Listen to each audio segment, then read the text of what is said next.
Hey guys, I am going to make a video covering how to prep, use, and store the Graco Nova 390 paint sprayer for those of you that have been asking about it, and also for myself because I haven't used this for 2 years and I completely forgot everything about how to use it. So 2 years from now when I'm using it, I'll be watching this video as well.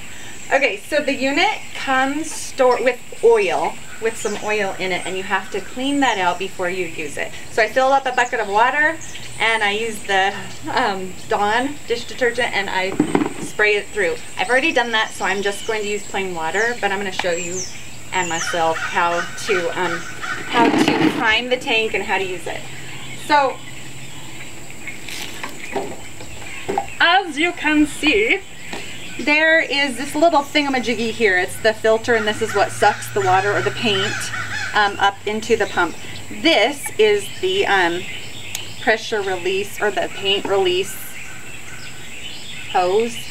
So if I have this pointed down, this is going to prime the tank and it's going to come right back out through here. Put this into my bucket of water. It's not very long, the hose isn't very long, so you have to bring the bucket to the hose. Okay, so that is in the water, and my, what should I call this? My emptying hose is out of the bucket. My pressure is turned all the way down, and I'm gonna go ahead and turn on the machine. And when the pressure knob is turned all the way down, the machine is off. So you have to actually turn it slightly until it will turn on.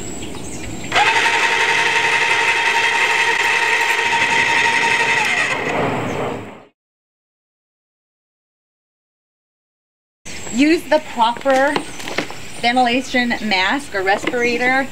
Don't ever direct this at yourself or another person, because you can actually get puncture wounds because it comes out with such high pressure that it can puncture and then inject whatever it is that you're spraying into your skin. So be aware of where you're pointing this thing. If my gun gets clogged, I can turn this around so that the arrow is pointing backwards, and then it will just spray out and unclog it. And then when I turn it back this direction, it'll turn back to the spray.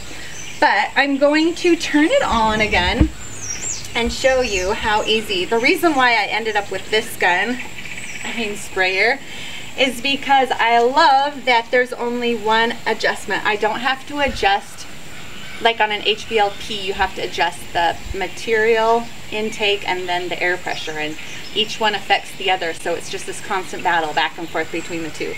On this, you simply adjust the pressure, and then depending on the nozzle and tip that you're using, it will give you a super fine finish or, you know, a less smooth finish.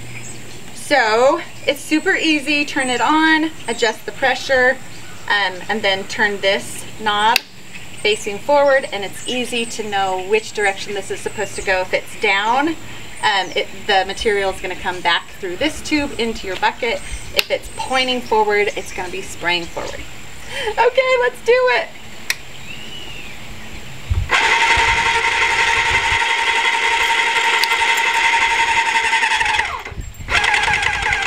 You have to increase the pressure to pump it through the hose. So just keep adjusting it until it's working the way you need it to.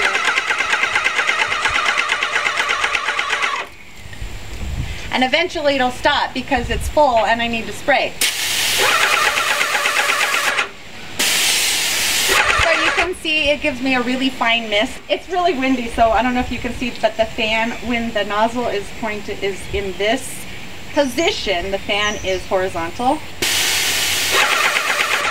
And then you turn it this way and it's vertical. So that's it. Before you use it, I bring out like a big sheet of cardboard and I practice with the paint that I'm using at the time.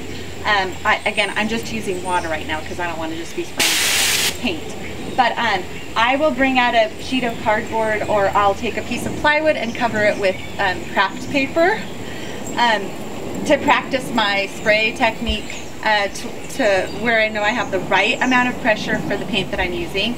And then the number one key to successfully using a paint sprayer is to not put on too much paint at one time. You want very thin coats, just multiple thin coats. If you put it on too thick, it's gonna just drip and run down. So it's hard to make yourself just go over it and you see the holes and you see through where it's not covered and you want to go back over it. You'll be so tempted to just keep going back over it, back and forth until it's covered, and then you'll go back and you have drips because you put on too thick of a coat. If you're doing a vertical surface, if you're doing a horizontal surface, you can do a thicker coat and it doesn't have anywhere to run. So you want to make sure it's level. When you're done painting, you want to take your suction hose portion out of your paint and put it into a bucket of water if you're painting water-based paint. Turn it down to, well actually, I'm going to spray the water through the gun and clean that out. Make sure that you get water through the hose and through the gun, get that all cleaned out.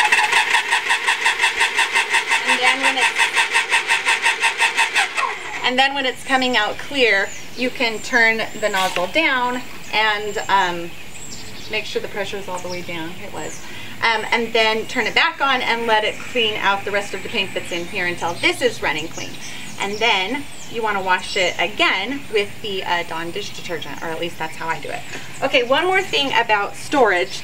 After you clean it out, then you're going to use the pump armor. I'm going to put this into this bucket and suck this entire thingy, well it's not a bucket, this container, suck this container up into here until the water is flushed out and it's oil coming through there. And it's important to try to stop the machine when the piston is in the closed position.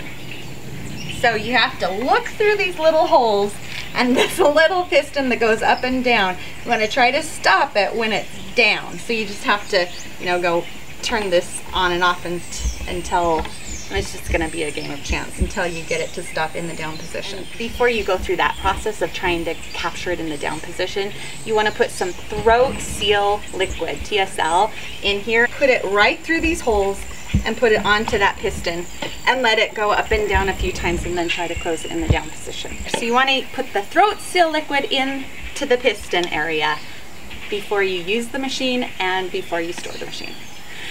Okay, I think I covered everything.